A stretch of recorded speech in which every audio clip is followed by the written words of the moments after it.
Gústi, erfiður leikur á móti Pólverjum, hvað fannst þér muna milli liðanna? Við byrjum að leik bara mjög vel og meðan strákarnir vera bara mjög vel gíraðir og byrjum á fullu krafti og gekk svona upp það sem við ætlum okkur að gera en við vissum það alveg að við ætlum að vinna og það þyrftum við eiga toppleik og það var bara langt í frá í kvöld. Fyrstu mínútur var mjög góð eins og ég sagði en síðan bara þeirra hæð og þeirra styrkur svona vótandi þungtir og fór illa með okkur í sóknar frá okkur þeir voru að komast mjög nálægt körfunni.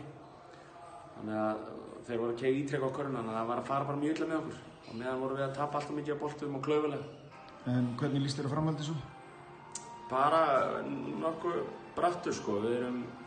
finnst við bara í fantaformi og strákarnir búin að gera bara vel í sumar, búin að leggja sér mikið fram og þessi leikur að þeir farið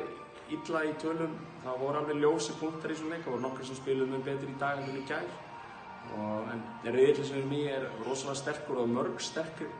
lið hérna í B-keppninni þannig að þetta verður bara ótrúlega skemmtilegur riðill og þetta var rétt að byrja þannig að við mætum bara vel gíraðir í leikinn á morgun.